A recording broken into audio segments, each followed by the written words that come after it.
With all of the negativity going around in the gaming industry as of late, and just in the world in general, I wanted to take the time to make a video talking about something that I truly love with all my heart. Fallout. I was initially introduced to Fallout back in 2015 with Bethesda's release of Fallout 4, and I loved it. I remember sitting in the restaurant that my family went out to, and my mom worked very hard, solo parent, worked very hard to get me an Xbox One. Yes, the more expensive console in that generation, but obviously, I'm very happy that she got me an Xbox with the route that Microsoft went down with Bethesda. But the whole situation of getting me an Xbox One was insane to me. I was ecstatic. And then getting me games like Fallout 4, Assassin's Creed Unity, and Call of Duty Ghosts. I enjoyed Ghosts, just the campaign, didn't play much of the multiplayer, but I did enjoy it. The one main thing that I remember as a child is I remember we were watching TV and I saw a trailer for Fallout 4. Like a trailer, like a TV trailer. Like I'm 90% sure it was a TV trailer or it was some sort of advertisement on YouTube. And I said, that game looks awesome. And I'm guessing that they had the Xbox branding, so my mom thought Xbox. So when I got that console for my birthday, again, ecstatic. I was losing it with joy. The biggest grin on my face the second we got home, we were setting that console up. I remember first booting up Fallout 4 because I've already watched a bit of like Jacksepticeye's initial playthrough of it, so I kind of already knew the start, but I was so invested into what it was. I was so excited to play this game because it looked amazing. And my initial leavings of Vault 111 and just walking into Sanctuary, seeing Codsworth again, so many little interactions I loved. And I just cannot thank my mom enough for getting me that Xbox One back in 2015, because without it, I would definitely not probably be a massive Fallout fan like I am right now. Fallout has changed my life fundamentally, at least I feel so. Not only in its games,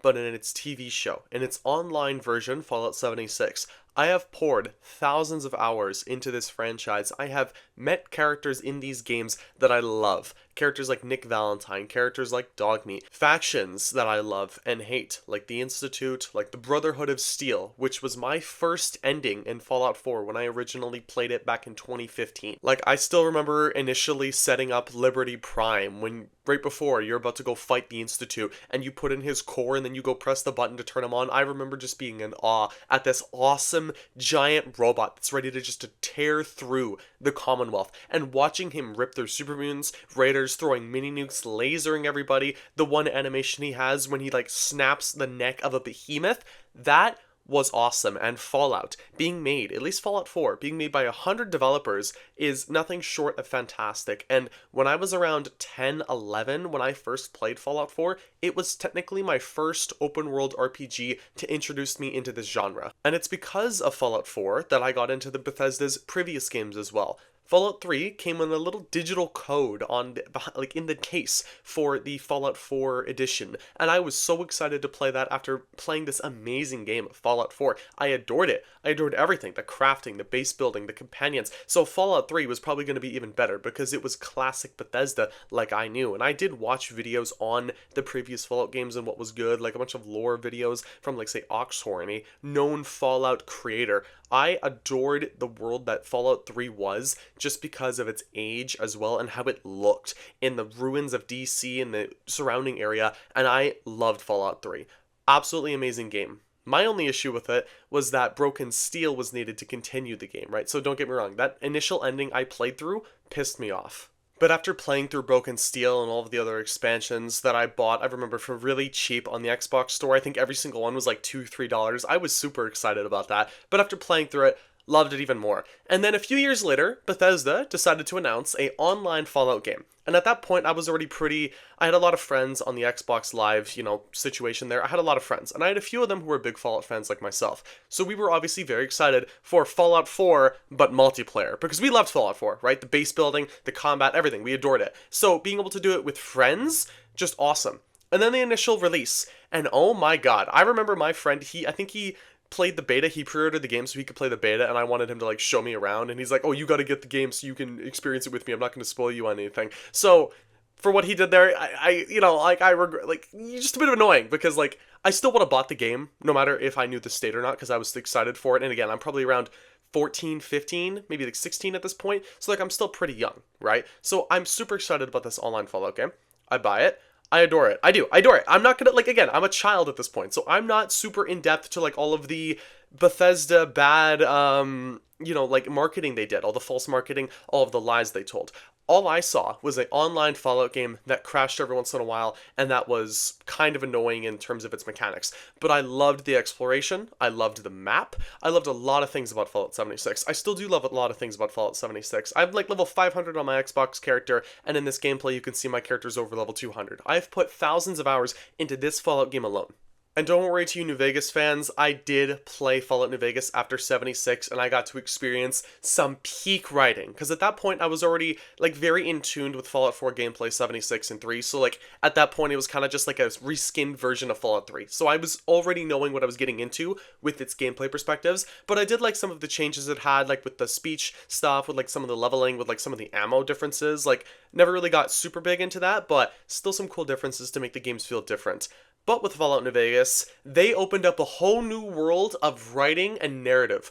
I was blown away by the quality of writing, the voice acting, and the characters and the companions. In my opinion, at least, I think Fallout 4 has some of the best companions, but I feel like that's just because there are so many of them. Like, there's like 10 or 11, so you have a pretty big, like, competition to deal with if you're comparing it to New Vegas or 3.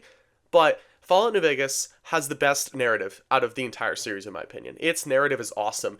Factions just vying for power against, trying to have the second battle of Hoover Dam. In its situation as well, you have a third party in New Vegas and Mr. House, and then you could even go a fourth way and run it yourself. You can kill House and then join Yes Man and make your own Securitron army, which is how I finished my first playthrough of Fallout New Vegas. I killed the NCR because I completely forgot what I did. I think I didn't understand the actual systems of how reputation worked in Fallout New Vegas, so when I would randomly kill NCR soldiers and it goes down, I wouldn't notice that. I'd be like vilified. So I remember I killed Caesar, because who wouldn't kill Caesar? And then I couldn't actually go to the NCR presidential campaign thing, like when Kimball gives his speech, because my reputation was so poor, so it immediately just failed the mission. And I was like, alright. So we raided Hoover Dam as Yes Man, and dude, that was so much fun. Running with a Securitron and just awesome. Just ripping through everybody. And I was probably around level 25. So again, I didn't do many side quests. I was kind of really focused on the main quest and of taking over all of New Vegas. But in the situation as well, since I wasn't very in tune with these reputation systems, I didn't do a lot of the actual side quests. The Boomers I ignored, Brotherhood of Steel I ignored. I told Yes Man to ignore them all because I kind of just wanted to finish the game. Now I did go back way later, years later, when I'm more of an adult and more coherent about what I'm doing, and I have played through the game in huge bursts. My longest playthrough is probably about 60 hours. I've also finished the DLC, all of them, and I love the DLC. Honest Hearts, holy shit. That introduced me to one of the greatest characters of all time, Joshua Graham. Absolutely adore the guy. His dialogue, actually, just makes everything else in Fallout look bad. I don't know. Whoever at Obsidian was writing his dialogue, y'all went crazy. The quotes he has, the actual tension between the whole factions of Honest Hearts, and then DLCs like Old World Blues and Lonesome Road, and the Sierra Madre DLC, oh my god, those DLCs were amazing. I loved every single one of them. The only issue I have with the Sierra Madre or Dead Money is that they take all my guns, and I was kind of pissed off about that. But I adored that DLC so much. And then we lead back into Fallout 76 again, right? After me playing through New Vegas, and then playing also through The Outer Worlds, which was another Obsidian release game, which I did again, love. But this video is not about Outer Worlds, it's about Fallout.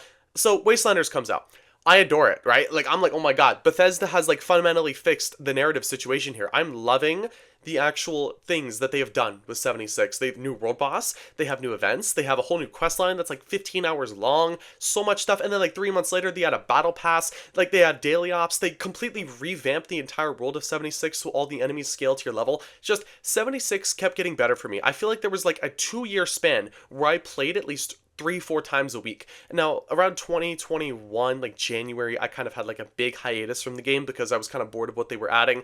Coming back late 2022, over a year later, once they added all the Brotherhood quest thing, I really enjoyed that as well. And then enjoying the expeditions that they released, just a lot of content that they keep adding. I will keep playing it. I'm super happy that for Fallout fans, we do have something instead of waiting 15 years for the next game. It's also no secret that if you look back on my channel, I'm a massive fan of the Fallout TV show. I watched it with my brother brother. He was also a massive fan of it. We both love Fallout. We are massive fans of Fallout. He was younger than me, of course, so he just watched me as I played Fallout when we were younger. He's played the Fallout games for himself. I think Fallout 4 and a bit of 3, but he's not as advanced as he is, like, as I am in the actual Fallout series, but he loves Fallout 4, right? So when we're watching this show, we're seeing all these little, like, Easter eggs. We're, like, getting really excited when things happen. We love the Ghoul. We love him so much. We think Lucy is awesome. Maximus, some of his scenes, awesome again, but I don't know what it is with some of his dialogue, bro. Some of it's kind of weird, but we love the show, right? Massive fans of the show. We can't wait for season 2. We're really hoping that Bethesda and Amazon take their time. Don't rush it, because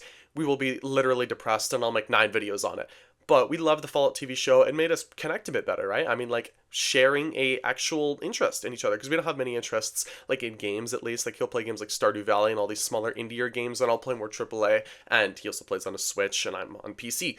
But for Fallout, we are very in tune together. So for season 1 to be awesome, I'm super excited for season 2 as well. Fallout as a series has introduced me to the overarching version of gaming with open worlds and with RPGs as well. It has fine-tuned what I feel like is a good game. And in some cases, that might seem bad. You know, you might be like, you think Fallout's good? I love Fallout. And again, it's probably a lot of like bias because I was younger and it's just me thinking about the good old days, but like I can still play Fallout 4 to this day and still love it. I can still play Fallout 3 in New Vegas to this day and still love it. This isn't something that's just because I was young and it's something I remember because I was young. I do love the game series. I heavily enjoy what Bethesda has done.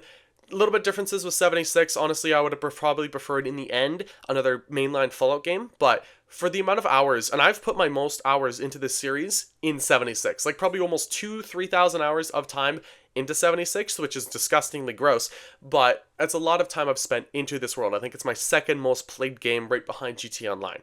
I adore Fallout. It is amazing, and I know I've just been repeating myself in this last little bit, but there's just so many good things I could talk about, and it really has changed my life. I really feel like I would be a different person if I never played this game, if I never played this series. I really feel like I don't know if I would be a better person or a worse person. I don't know. I'm a big Bethesda fan, and I strive for them, at least I hope for them, to do good in the future. And after their recent release of Starfield, didn't hit that itch I wanted them to hit. Hopefully with Elder Scrolls 6 it gets hit, and then hopefully with the next Fallout game it better hit, because you're not going to make me wait until I'm in my 30s to play another Fallout game. I was like 11, 12 when I played Fallout 4. You will not make me wait until I'm 30 to play the next Fallout game, because I swear to God. But thank you all for watching this video. If you did enjoy, let me know down in the comments below what game series has changed your life, whether if it's Fallout, whether if it's literally anything else. I would love to read it. Thank you all for watching this video once again. If you did enjoy, like, share, comment, subscribe, if so choose to. Thank you for watching again. I know it's been kind of just me like rambling on about Fallout, but I do love this series. So thank you for watching. See you in the next one. Peace out.